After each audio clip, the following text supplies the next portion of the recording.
Ripamilán, con mal acuerdo y sin que lo supiera el magistral, se decidió a tomar la pluma y publicar en el Lábaro un articulejo sin firma, defendiendo a su amigo, a las Salesas y a la gramática, maltratada por el periódico progresista, según el canónigo. Aparte decía, entre otras cosas, de que no sabemos si la monja profesa es el señor Carraspique o su hija. Quiere decirme el periodista Cascaciruelas, etcétera, etcétera. Aquel Cascaciruelas delató al arcipreste. Era su estilo humorístico. Lo conocieron todos. En Vetusta los insultos y murmuraciones en letras de molde llamaban mucho la atención. En vano publicaba cármenes, odas y elegías.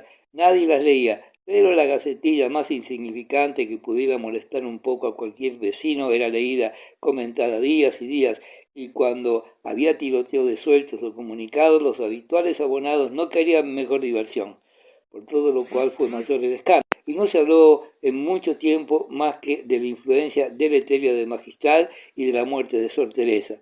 Sobre su conciencia tiene esa desgracia. Es un vampiro espiritual que chupa la sangre de nuestras hijas. Esto es una especie de tributo de las 100 doncellas. Esto es una... El magistral hubiera querido poder despreciar tantos disparates, tales absurdos, pero a su pesar le irritaban. Creyó al principio que su pasión noble, sublime, le levantaría 100 codos sobre todas aquellas miserias, pero el oleaje de la falsa indignación pública salpicaba su alma, llegaba tan arriba como su deliquio sin nombre, y la ira le borraba del cerebro muchas veces las más puras ideas, las impresiones más dulces y risueñas. Se ponía loco de cólera y más le gritaba el no poder dominar sus arrebatos. Además, el mal era cierto, no por ser desatinada la acusación de los necios era menos poderosa y temible.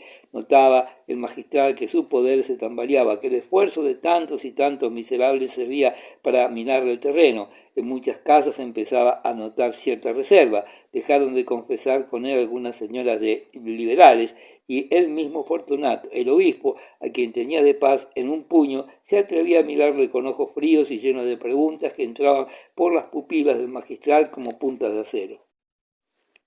Volvió la época del paseo en el Espolón y don Fermín, al pasear allí su humilde arrogancia, su hermosa figura de buen mozo místico, observaba que ya no era aquello una marcha triunfal, un camino de gloria. Los saludos en las miradas, en los cuchicheos que dejaba detrás de sí, como una estela, hasta en la manera de dejarle libre el paso, los transeúntes notaba asperezas, espinas, una sorda enemistad general, algo como el miedo que está próximo a tener sus peculiares valentías insolentes. Y en casa, doña Paula, ceñuda, silenciosa, desconfiada, preparándose para una tormenta, recogiendo velas, es decir, dinero, realizando cuanto podía, cobrando deudas con fiebre de deshacerse de los géneros de la Cruz Roja, no parecía sino que se preparaba a una liquidación. ¿A qué venía aquello? Doña Paula no daba explicaciones, sabía a qué atenerse. Su hijo, Fermo, estaba perdido. Aquella pájara, aquella regenta santurrona en pecado mortal le tenía ciego, loco. Sabía Dios lo que pasaría en el caserón de los Ozores. ¡Qué escándalo! Todo se lo iba a llevar la trampa. Había que prepararse. Podrían arrojarla de Vetusta, pero ella no se iría sin llevarse medio pueblo entre los dientes. Por eso mordía con aquel furor que asustaba a su hijo. Fermo, el señorito pensaba solas en su despacho de Fausto eclesiástico. Solo, estoy solo, ni mi madre me consuela. ¿Qué he de hacer? Entregarme con toda el alma a esta pasión noble, fuerte. Ana, Ana, y nada más en el mundo. Ella también está sola, ella también me necesita. Los dos juntos bastamos para vencer a todos estos necios y malvados. Pálido, casi amarillo, agitado, muy nervioso, llegaba de paz al lado de su amiga mística, cada vez más hermosa, de nuevo fresca y rozagante, de formas llenas, fuertes y armoniosas. La dulzura parecía una aureola de Anita. La salud había vuelto, purificada, con cierta unción de idealidad, al cuerpo de arrogante transtiberina de aquel modelo de Madonna. Don Víctor Quintanar se había restituido a su amistad íntima con don Álvaro Mesía, en cuanto regresó de Palomares, y al poco tiempo notó el magistral que el converso se le revelaba. Si bien seguía creyéndose profundamente piadoso, don Víctor hacía distinciones sospechosas entre la religión y el clero, entre el catolicismo y el ultramontanismo. Yo soy tan católico como el primero. Esta era su frase cada vez que decía alguna herejía o algo parecido, pero se metía a interpretar a su modo los textos del Antiguo y Nuevo Testamento y hasta se atrevía a decir delante de curas y señoras que el hombre virtuoso es siempre un sacerdote y que un bosque secular es el templo más propio de la religión pura y que Jesucristo había sido liberal con otros disparates. No era esto lo peor, sino que la regenta y don Fermín notaban en Quintanar cierta frialdad cada vez que los veía juntos, y el magistral tuvo que fingirse distraído ante algunos desaires disimulados. Don Álvaro no iba a casa de los Osores, sino muy de tarde en tarde, y solo hacía visitas de cumplidos muy breves, porque así, preguntaba don Víctor, y con medias palabras su amigo le daba a entender que la regenta le recibía con mala voluntad y que a él no le gustaba estorbar. Además, no era solo que él se retraía, el mismo Paco, el marquesito, que en otro tiempo no hacía más que entrar y salir, ahora apenas aparecía por aquella casa. Visitación también iba de tarde en tarde. La marquesa casi nunca, y así todos los amigos y amigas, el magistral, y solo el magistral, aquel buen señor hacia el vacío, en derredor de la regenta. Ella estaba contenta, no parecía echar de menos a nadie, pero él, don Víctor, no era de la misma opinión. Quería trato, conversación, amena compañía. Seguía confesando y comulgando cada 2 meses, pero Kempi seguía cubierto de polvo entre libros profanos, conservaba el miedo al infierno Quintanar, pero no quería prescindir por completo de las ventajas positivas que le ofrecía su breve existencia sobre el haz de la tierra, y sobre todo no quería que el fanatismo se enseñorease de su casa. A los consejos que para excitarlo le daba Mesía, allá en el casino, los tomamos muy en cuenta don Víctor y siempre se estaba preparando para ponerlos por obra, pero no se atrevía, no llegaba a más su audacia que a poner un gesto de vinagre de cuando en cuando, muy de tarde en tarde, al enemigo, al magistral, pero como éste fingía no comprender aquellas indirectas mímicas, no se adelantaba nada.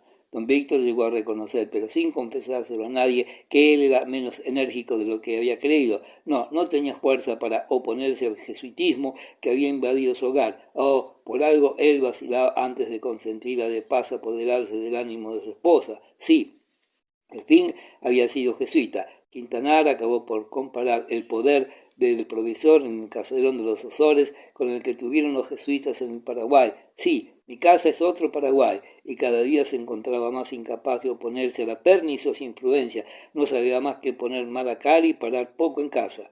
Con esto solo consiguió que la regente y el magistral conviniesen en verse más a menudo fuera del caserón y menos veces en él. Mejor era hablarse en casa de doña Petronila. ¿Para qué molestar al pobre don Víctor, ya que amistades nocivas le apartaban otra vez del buen camino y le envenenaban el alma con insinuaciones malévolas, con sospechas torpes e impías? Más valía dejarlo en paz, apartar de su vista el espectáculo inocente, mas él, poco agradable, de 2 almas hermanas que viven unidas, con lazos fuertes, en la piedad y el idealismo más poético.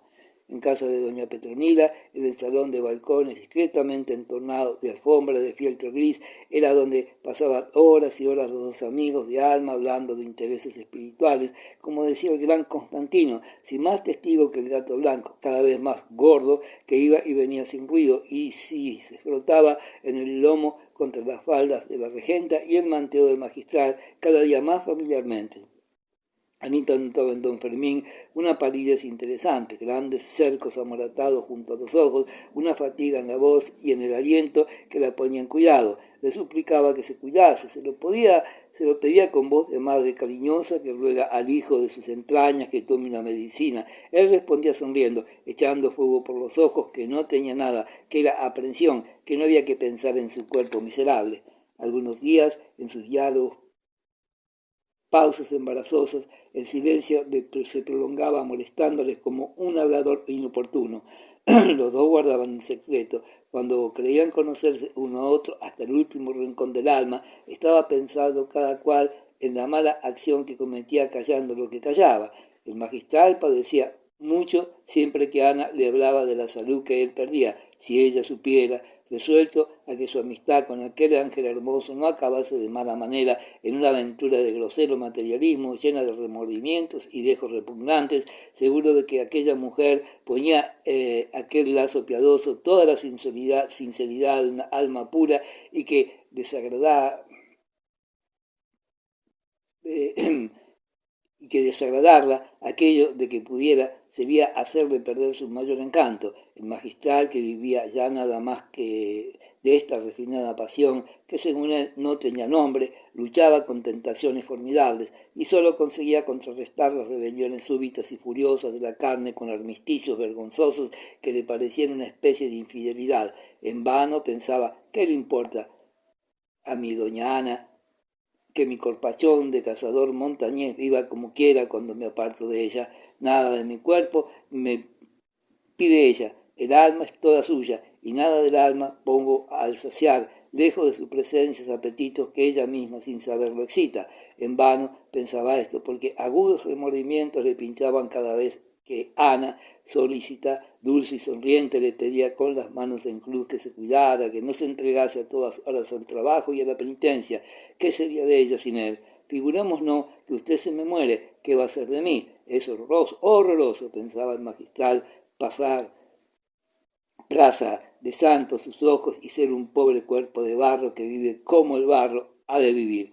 Engañar a los demás no me duele, pero a ella, y no hay más remedio. Quería que le consolase reflexionar que por ella era todo aquello, que por ella había él vuelto a sentir con vigor las pasiones de la juventud que creyó la muerte, y que por ella, por respetar su pureza, se encenegaba en antiguos charcos, pero esta idea no le consolaba, no apagaba el remordimiento. Algunas semanas pasaba Teresita triste, temerosa de haber perdido su dominio sobre el señorito. Entonces era cuando el magistral vivía al lado de Ana libre de congojas, tranquilo en su conciencia, pero poco a poco del tormento de la tentación reaparecía. Sus ataques eran más terribles, sobre todo más peligrosos que los del remordimiento. La castidad de Ana, su inocencia de mujer virtuosa, su piedad sincera, la fe con que creía en aquella amistad espiritual sin mezcla de pecado, eran incentivo para la pasión de don Fermín y hacían mayor el peligro, porque ella, que no temía nada malo, vivía descuidada, sin ver que su confianza, su cariñosa solicitud, aquella dulce intimidad, todo lo que parecía y decía era leña que echaba en una hoguera, y volvía de paz para evitar mayores males a sus precauciones, que eran el contento de Teresina, lo que ella creía con orgullo su victoria. Ana también tenía su secreto, su piedad era sincera, su deseo de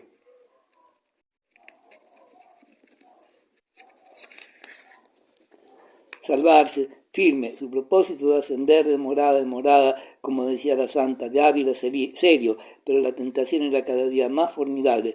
Cuanto más horroroso le parecía el pecado de pensar en don Álvaro, más placer encontraba en él, y ya no dudaba que aquel hombre representaba para ella la perdición, pero tampoco que estaba enamorada de él cuanto en ella había de mundano, carnal, frágil y perecedero. Ya no se hubiera atrevido como en otro tiempo a mirarle cara a cara, a verle de su lado largas horas y horas, a probarle que su presencia le dejaba impasible. No, ahora huir de él, de su sombra, de su recuerdo, era el dominio, era el poderoso enemigo de Jesús. No había más remedio que huir de él. Esto era humildad, lo de antes orgullo loco, a la gracia y solo a la gracia. Debió él vivir pura todavía, abandonada a sí misma. Ana confesaba que se cumpliría si el Señor aflojara la mano en un momento.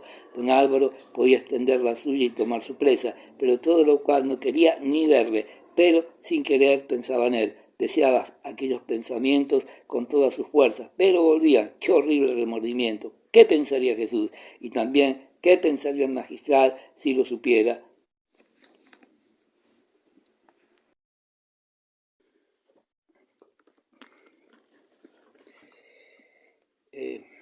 A la regenta le repugnaba como una villanía, como una bajeza aquella predilección con que sus sentidos se recreaban en el recuerdo de Mesía.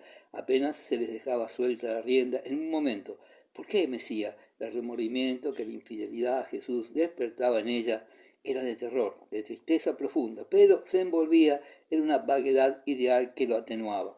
El remordimiento de su infidelidad al amigo del alma, el hermano mayor, a don Fermín, era punzante, era el que traía aquel asco de sí misma, el tormento incomparable de tener que despreciarse. Además, Anita no se atrevía a confesar que aquello con el magistral hubiera sido hacerle mucho daño, destrozar el encanto de sus relaciones de pura idealidad. volvía a valerse de sofismas para callar en la confesión aquella flaqueza. Ella no quería, en cuanto mandaba en su pensamiento, lo apartaba de imágenes pecaminosas, huía de don Álvaro, no pecaba voluntariamente. ¿Habría pecado involuntario? De esto por ella misma. Don Fermín contestó que la cuestión era compleja y le citó autores, entre ellos recordó Ana que estaba Pascal en sus provinciales.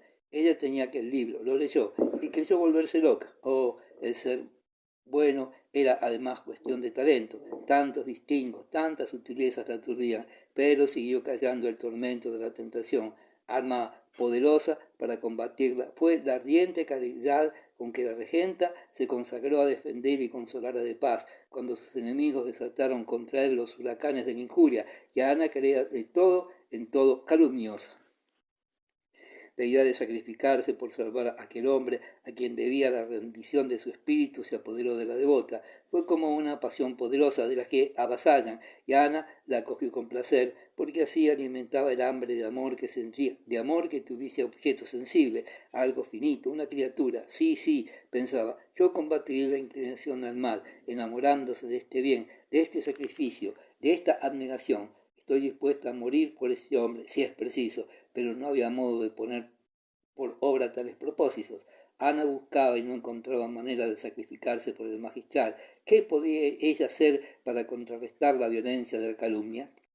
Nada por ahora, pero tenía esperanza. Tal vez se presentaría un modo de utilizar en beneficio del pobre mártir aquella abnegación a que estaba resuelta. Mientras llegaba el momento no podía más que consolarle, y esto sabía hacerlo de modo que el magistral tenía que emplear esfuerzos de titán para contenerse y no demostrarle su agradecimiento, puesto de rodillas y besándole los pies desnudos, elegantes y siempre muy bien calzados.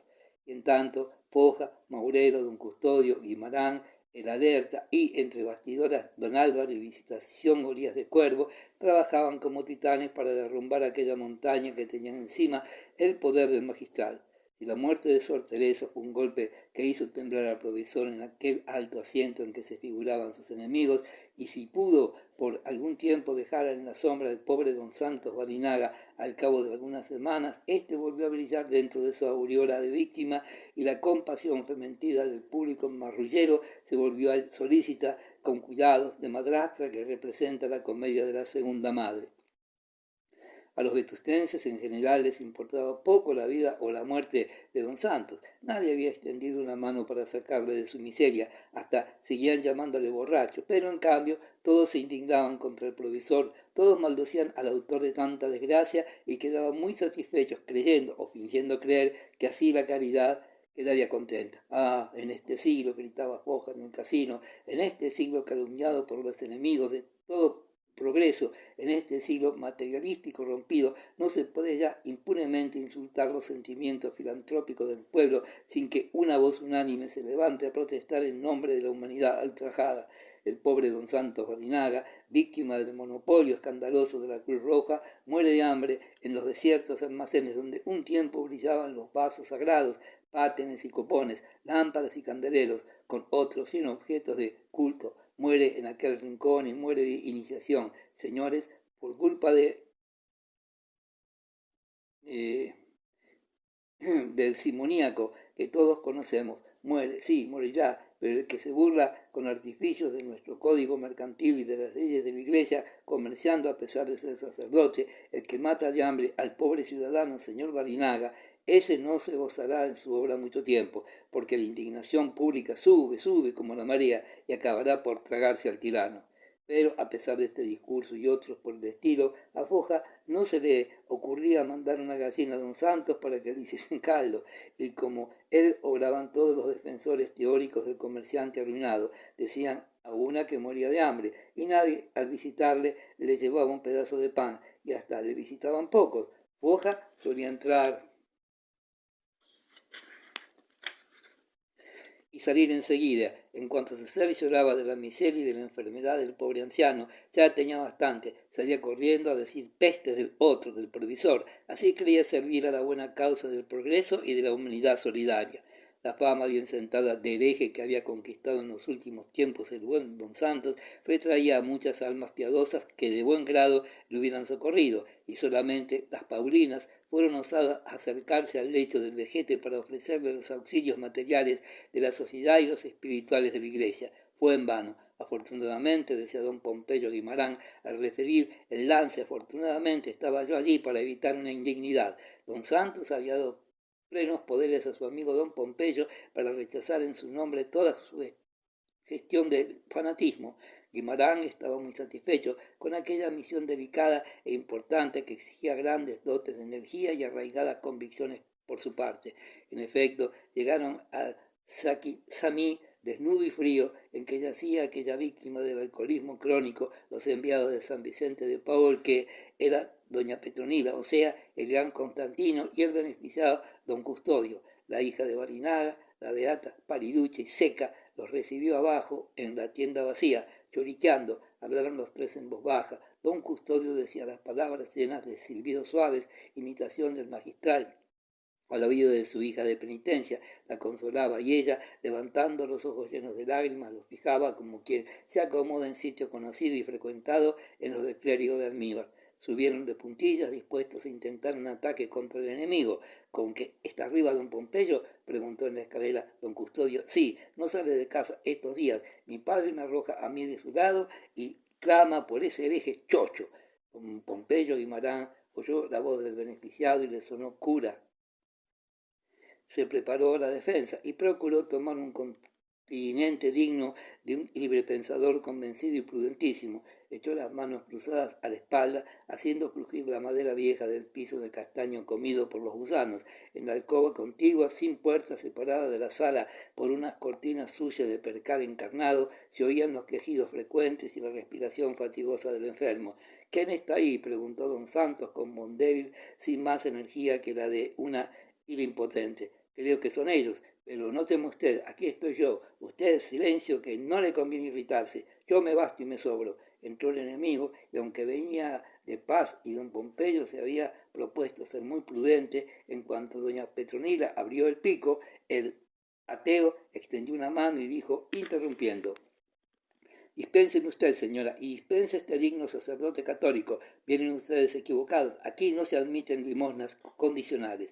¿Cómo condicionales?, preguntó don Custodio con muy buenos modos. No se sulfure usted, amigo mío, que otra me parece que sumisión en la tierra. Mire usted cómo yo hablo con toda tranquilidad. Hombre, me parece que yo no he dicho. Usted ha dicho. ¿Cómo condicionales? Y a mí no se me impone nadie. Vista por los pies, vistas por la cabeza. Yo no odio al clero sistemáticamente, pero exijo buena crianza en toda persona culta. Caballero, no venimos aquí a disputar, venimos a ejercer la caridad. Condicional. ¿Qué condicional ni qué calabaza?, gritó doña Petronila, que no comprendía por qué se había de tener tantos miramientos con un ateo loco. Usted no tiene, añadió, autoridad alguna en esta casa. Esta señorita es hija de don Santos y con ella y con él es con quien queremos entendernos. Venimos a ofrecer espontáneamente los auxilios que nuestra sociedad presta, a condición de una retractación indigna. Ya lo sé, don Santos ha delegado en mí todos los poderes de su autonomía religiosa y en su nombre, y con los mejores modos les intimo la retirada. Y don Pompeyo extendió una mano hacia la puerta y así estuvo un rato contemplando su brazo estirado y su energía.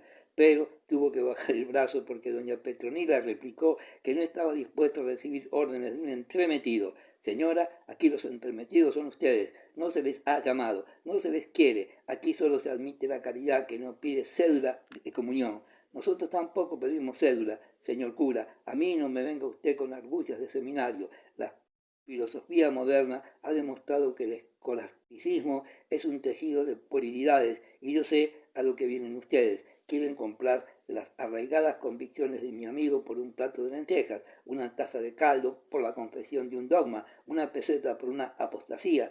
Esto es indigno, pero caballero, señor cura, acabemos. Don Santos está dispuesto a morir sin confesar ni comulgar. No reconoce la religión de sus mayores. Estas son sus condiciones irrevocables. Pues bien, a ese precio consienten ustedes en asistirle, cuidarle, darle el alimento y las medicinas que necesita. Pero, señor mío, señor de usted, ya decía yo, ya ve usted cómo a mí la escolástica no me confunde. Todo esto y mucho más, dijo el gran Constantino, queremos tratarlo con el interesado.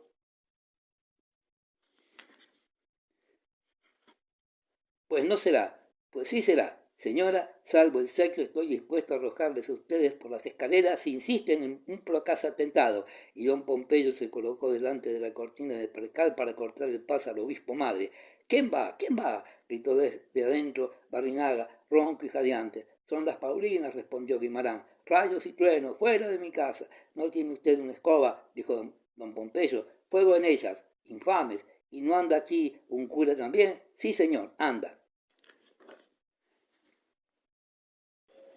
Será el magistral, el ladrón, el rapadera, el que me ha despojado, y vendrán a burlarse. Ah, sí, yo me levanto, pero usted, ¿qué hace que no les balda a palos? Fuera de mi casa, la justicia, ya no hay justicia, no hay justicia para los pobres. Tranquilícese usted, que no es el magistral. Sí es, lo sé yo. ¿No ve usted que será del cotorro, el presidente de las Paulinas? Entre usted, su bandido, y verá usted con qué arma digna de usted le aplasto los cascos. Calma, calma, amigo mío, yo me basto y me sobro para despedir con buenos modos a estos señores. No, si es el provisor, déjele usted que entre, que quiero matarle yo mismo. ¿Quién llora ahí? Es su hija de usted. Ah, grandísima hipócritona. Si me levanto, mala pécora, la que mata a su padre de hambre, la que echa cuentas de rosario y pelos en el caldo, la que me echa en las narices el polvo de la sala, la que se va a misa de alba y vuelve a la hora de comer. Infame, si me levanto. Padre, por Dios, por Nuestra Señora del Amor Hermoso, tranquilícese usted, está aquí doña Petronila, está un señor sacerdote. ¿Será usted, don Custodio, el que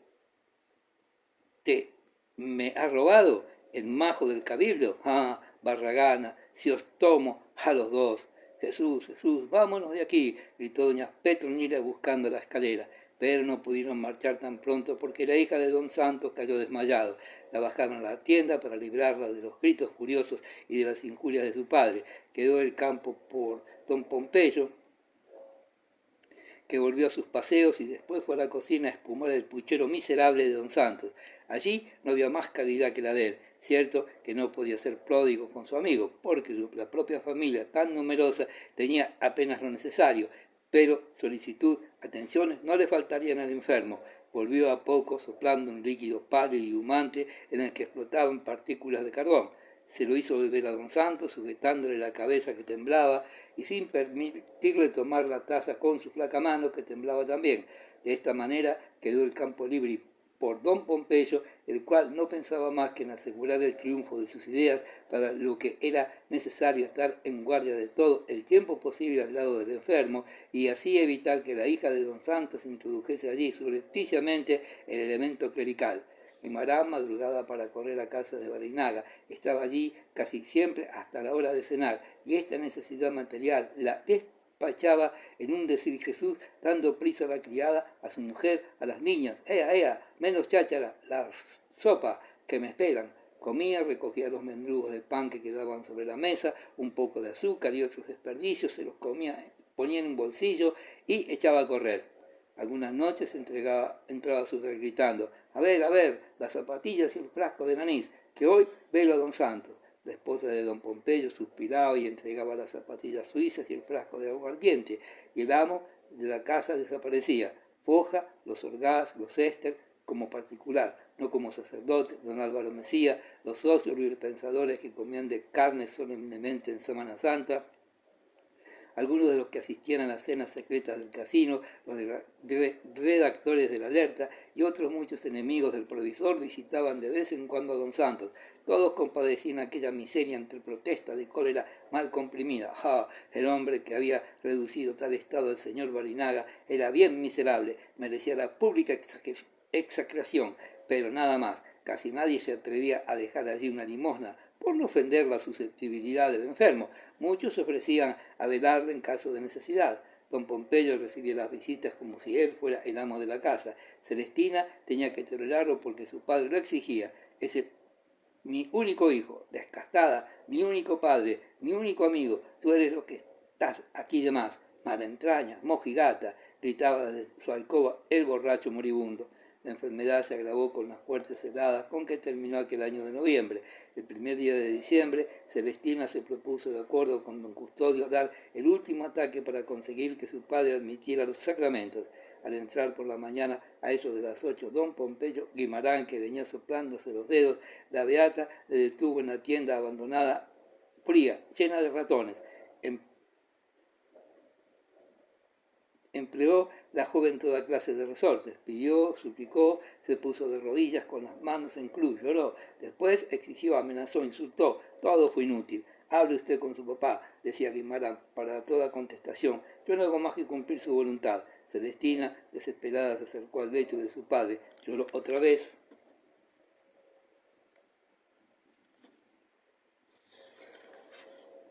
De rodillas, con la cabeza humillada en el flaco jergón, mientras don Santos repetía con voz pausada, débil, que tenía una majestad especial, compuesta de dolor, locura, abyección y miseria. Mojigata, sal de mi presencia. ¿Cómo hay Dios en los cielos? Abomino de ti y de tu clerigalla. Fuera todos, nadie me entre en la tienda, que no me dejarán un copón, ni una patena. Esas lámparas, señor bandido, y tú, hija de perdición, no ocultes debajo del mandil ese sacramento. Fuera de aquí. Padre, Padre, por compasión, admite usted los santos sacramentos. Me los han robado todos y las lámparas, y tú los ayudas. Eres cómplice, a la cárcel. Padre, Señor, por compasión de su hija, los sacramentos, tome usted. No, no quiero. Seamos razonables. Una partida de sacramentos, ¿para qué? Si la tomo, ahí se pudrirá en la tienda. El provisor les prohíbe comprar aquí. Ellos, los pobrecitos curas de aldea, ¿qué han de hacer? Infelices, le temen, infame, infelices. Y don Santos se incorporó como pudo, inclinó la cabeza sobre el pecho y lloró en silencio, y repetía de tarde en tarde, infelices. Celestina salió de la alcoba sollozando. Su padre había perdido la cabeza. Ya no podría confesar si no recobraba la razón, solo por un milagro de Dios. Ni puede, ni quiere, ni debe, exclamó don Pompeyo, cruzado de brazos, inflexible, dispuesto a no dejarse enternecer por el dolor ajeno. El día de la concepción, muy temprano, el médico Somoza dijo que don Santos moriría al oscurecer. El enfermo perdía el uso de la poca razón que tenía muy a menudo, se necesitaba alguna impresión fuerte para que volviese a discurrir lo poco que sabía. La entrada de don Robustiano, o sea, de la ciencia, lo hacía volver la atención al exterior. Al mediodía le anunció Celestina que quería verle el señor Carraspique.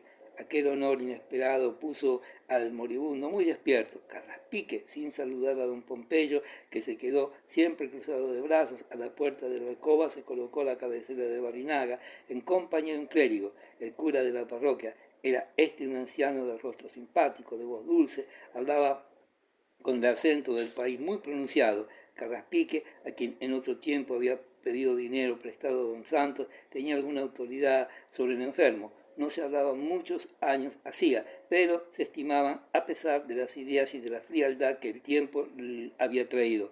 Barinaga, con buenos modos, usando un lenguaje culto que no era ordinario en él, se negó a las pretensiones del ilustre carlista y sincero creyente don Franco Carraspique. Todo es inútil. La iglesia me ha arruinado. No quiero nada con la iglesia. Creo en Dios, creo en Jesucristo, que era un grande hombre, pero no quiero confesarme, señor Carraspique, y siento darle a usted este disgusto. Por lo demás, yo estoy seguro de que esto que tengo se curaría, o por lo menos con aguardiente. Crea usted que muero por falta de líquidos, gaseosos y sólidos. Don Santos levantó un poco la cabeza y conoció al cura de la parroquia. Don Antero, usted también por aquí, me alegro. Así podrá usted dar fe pública como escribano espiritual, digámoslo así, de esto que digo. Y es todo mi testamento, que muero yo, Santos Barinaga, por falta de líquidos suficientemente alcohólicos, que muero de eso que llama el señor médico colasa o colás. Segundo, se detuvo, la tos le sofocaba, hizo un esfuerzo y trayendo hacia la barba el embozo sucio de la sábana rota, continuó. Ítem, muero por falta de tabaco. Otro sí, muero por falta de alimento. Sano. Y de esto tiene la culpa el señor magistral y mi señora hija. Vamos, don Santos, se atrevió a decir el cura, no aflija usted a la pobre Celestina. Hablemos de otra cosa. Ni usted se muere, ni nada de eso. Va usted a sanar enseguida. Esta tarde le traeré yo, con toda solemnidad, lo que usted necesita, pero antes es preciso que hablemos a solas un rato, y después recibirá usted el pan del alma, el pan del cuerpo, gritó con supremo esfuerzo el moribundo y gritado cuanto podía. El pan del cuerpo es lo que yo necesito, que así me salve Dios. Muero de hambre, sí, el pan del cuerpo, que muero de hambre, de hambre. Fueron sus últimas palabras razonables. Poco después empezaba el delirio. Celestina lloraba a los pies del lecho. Don Antero, el cura, se paseaba con los brazos cruzados por la sala. Admiraba lo que él llamaba la muerte del justo. Carraspique había corrido a palacio. Llegó y todo se supo. El obispo rezaba ante una imagen de la Virgen y al oír que don Santos se negaba a recibir al Señor y a confesar, levantó las manos cruzadas y con voz dulcemente majestuosa, llena de lágrimas, exclamó: Madre mía, Madre de Dios, ilumina a ese desgraciado. Estaba pálido el buen Fortunato, le temblaba el labio inferior, algo grueso al balbucear sus plegarias íntimas. El magistral se paseaba a grandes pasos con las manos a la espalda en la cámara roja cubierta de damasco. Carraspique, que vestía el luto reciente de su hija, miraba a don Fermín con los ojos arrasados en lágrimas. Don Fermín parecía, pensaba el pobre don Francisco, y sin querer, con gran remordimiento, él se alegraba un poco, gozaba el placer de una venganza irracional, injusta, todo lo que se quiera, pero gozaba acordando de su hija muerta. Sí, don Fermín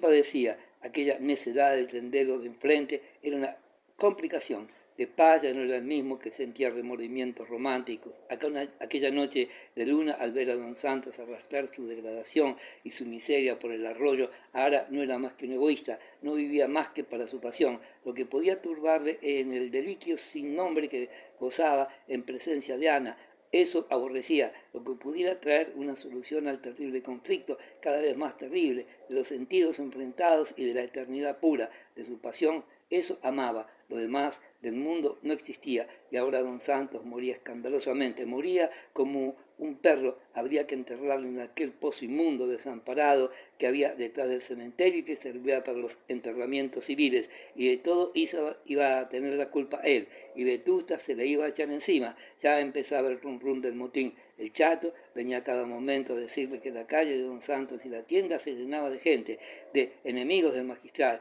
que se le llamaba el asesino en los grupos, porque él obligaba al chato a decirle la verdad sin rodeos. Asesino, ladrón. El magistral, al llegar a este pasaje de sus reflexiones, sin poder contenerse, golpeó el pavimento con el pie. Carraspique dio un salto. El obispo, saliendo de su oratorio con las manos en cruz, se acercó al provisor. Por Dios, Fermo, por Dios, te pido que me dejes. ¿Qué?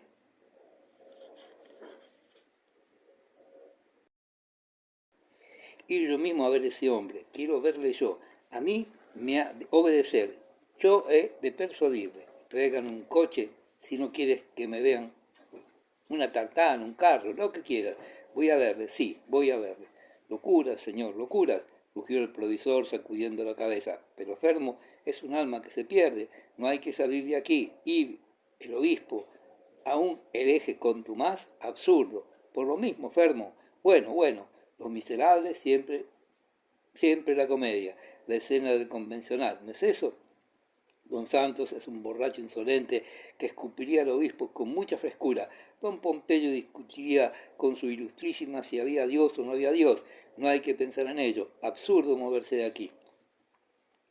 Hubo algunos momentos de silencio. Carraspique, único testigo de la escena, temblaba y admiraba con terror el poder del magistral y su energía.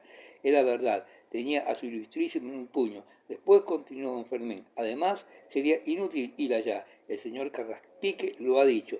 Barinaga ya ha perdido el conocimiento, ¿verdad? Ya es tarde, ya no hay que hacer allí. Está como si hubiese muerto. Carraspique, aunque con mucho miedo, animado por una fe piadosa de salvar a don Santos, se atrevió a decir: sin embargo, tal vez se den muchos casos. ¿Casos de qué?, preguntó el magistral con un tono y una mirada que parecían navaja de afeitar. ¿Casos de qué?, repitió, porque el otro callaba. Puede pasar el delirio y volver a la razón el enfermo. No lo cree usted. Además, allí está el cura. Para eso está don Antero. Su ilustrísima no saldrá de aquí. Y no salió. El que entraba y salía era el Chat, Campillo, que hablaba en secreto con don Fermín y volvía a la calle a recoger rumores y a espiar al enemigo, el cual se presentaba amenazador en la calle estrecha y empinada en que vivía don Santos, casi enfrente de la casa del magistral. Era la calle de los canónigos, una de las más feas y más aristocráticas de la encimada.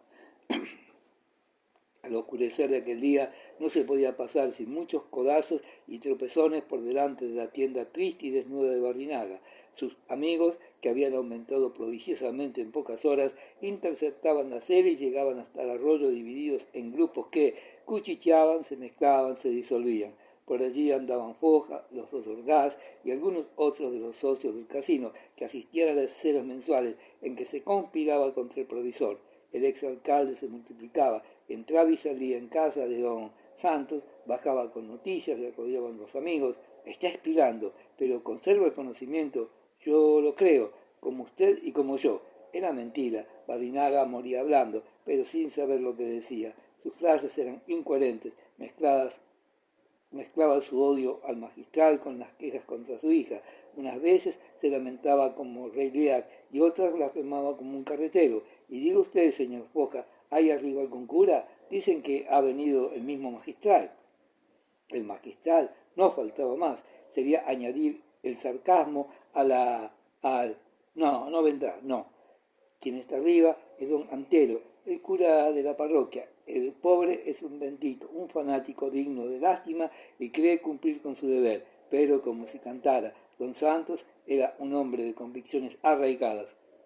¿Cómo era? ¿Ha muerto ya?, preguntó uno que llegaba en aquel momento. No, señor, no ha muerto. Digo eso porque ya está más allá que acá. También don Pompeyo se ha portado con mucha energía, según dicen, también, pero estando sano es más fácil, y como no va con él la cosa, morirá esta noche. El médico no ha vuelto.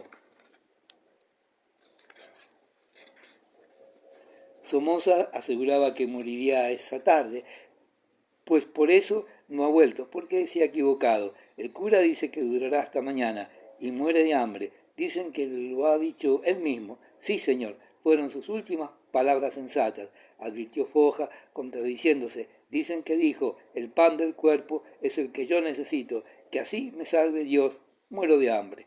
A Orgaz, hijo, se le escapó la risa, que procuró ahogar con el embozo de la copa. Sí, ríase usted, joven, que el caso es para bromas. Hombre, no me río del moribundo, me río de la gracia. Profundísima lección debía llamarlo usted. Se muere de hambre, es un hecho. Le dan una hostia consagrada que yo respeto, que yo venero, pero no le dan un panecillo. Así habló un maestro de escuela perseguido por su liberalismo y por el hambre. Yo soy tan católico como el primero, dijo el maestro de la fábrica vieja, de larga perilla rizada, gris, socialista, cristiano a su manera. Soy tan católico como el primero, pero creo que al magistral se le debería arrastrar hoy y colgarlo de ese farol para que viese salir el entierro. La verdad es, señores, observó Foja, que si don Santos muere fuera del seno de la iglesia, como un judío, se debe al señor provisor. Es claro, evidente, ¿quién lo duda? Y diga usted, señor Foja, ¿no le enterrarán en sagrado verdad? Eso creo. Los cánones están sangrando. Quiero decir que la sinodal está terminando y se puso algo colorado porque no sabía si los cánones sangraban o no, ni si la sinodal hablaba del caso. De modo que le van a enterrar como un perro. Eso es lo de menos, dijo el maestro de la fábrica. Toda la tierra está consagrada por el trabajo del hombre y además, en muriéndose uno, más despacio, señores, más despacio, irrumpió Foja, que no quería desperdiciar el arma que le ponían en las manos para atacar al magistral. Estas cosas no se pueden juzgar filosóficamente. Filosóficamente es claro que no le importa a uno que le entierren donde quiera, pero y la familia, y la sociedad, y la honra, todos ustedes saben que el local destinado en nuestro cementerio municipal, y subrayó la palabra, a los cadáveres no católicos, digámoslo así, Orgaz hijo sonrió. Ya sé, joven, ya sé que he cometido un lapsus, pero no sea usted tan material. Aquel grupo de progresistas y socialistas serios miró en masa al mediquillo impertinente con desprecio y dijo el socialista cristiano: he aquí lo que sobra es la materia, la letra mata, caballero, y tengo dicho 1000 veces que lo que sobran en España son oradores, pues usted no habla mal ni poco. Acuérdese del club, punto, señor Parcerisa. Y Orgaz, hijo, dio una palmadita en el hombro al de la fábrica. Parcerisa, sonrió satisfecho. La conversación se extravió. Se discutió si el ayuntamiento disputaba o no con suficiente energía al obispo la administración del cementerio. En tanto, subían y bajaban amigas y amigos, curas y legos que iban a ver al enfermo y a su hija. Don Pompeyo había hecho llevar a Celestina a su cuarto y allí recibía la beata a sus correligionarias y a los sacerdotes que venían a consolarla.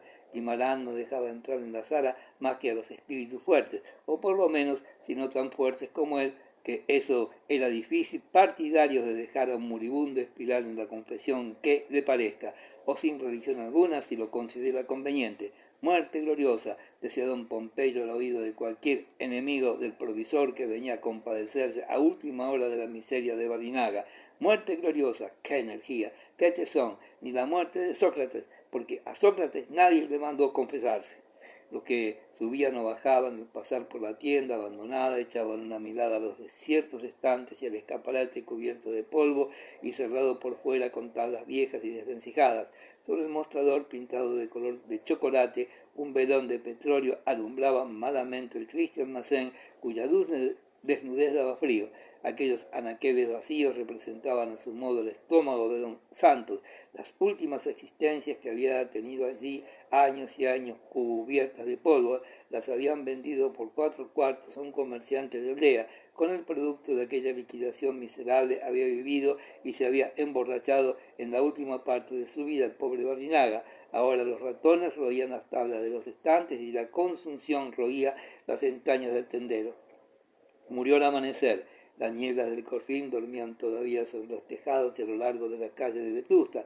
La mañana estaba templada y húmeda. La luz cenicienta penetraba por todas las rendijas como un polvo pegajoso y sucio. Don Pompeyo había pasado la noche al lado del moribundo, solo, completamente solo, porque no había de contarse un perro faldero que se moría de viejo, sin salir jamás de casa. Abrió Guimarán el balcón de par en par. Una ráfaga húmeda sacudió la cortina de percal y la triste luz del día de plomo cayó sobre la palidez del cadáver tibio. A las 8 se sacó a Celestina de la casa mortuoria y el cuerpo, metido ya en su caja de pino, lisa y estrecha, fue depositado sobre el mostrador de la tienda vacía. A las 10 no volvió a aparecer por allí ningún sacerdote ni beata alguna. Mejor, decía don Pompeyo, que se multiplicaba. Para nada queremos cuervos, exclamaba Foja, que se multiplicaba también. Esto tiene que ser una manifestación, decía el exalcalde a muchos correligionarios y otros enemigos del magistral reunidos en la tienda al pie del cadáver. Esto tiene que ser una manifestación. El gobierno no nos permite otras. Aprovechemos esta coyuntura. Además, esto es una iniquidad. Ese pobre viejo ha muerto de hambre, asesinado por los acaparadores sacrílegos de la Cruz Roja, y para mayor deshonra y ludibrio, ahora se le niega honrada y cristiana sepultura y habrá que enterrarlo en los escombros, allá detrás de la tapia nueva, en aquel estercolero que dedican a los entierros civiles esos infames. Muerto de hambre y enterrado como un perro, exclamó el maestro de escuela, perseguido por sus ideas. Ah, hay que protestar muy alto. Sí, esto es una iniquidad. Hay que hacer una manifestación. Hablaban también muchos conjurados con trazas de curiales de palacio. Eran amigos del arcediano, del impecable Magurelo, que conspiraba desde la sombra. A ver usted, señor Sousa, usted que escribe los telegramas de alerta, es preciso que hoy retrasen ustedes un poco el número para que haya tiempo de insertar algo.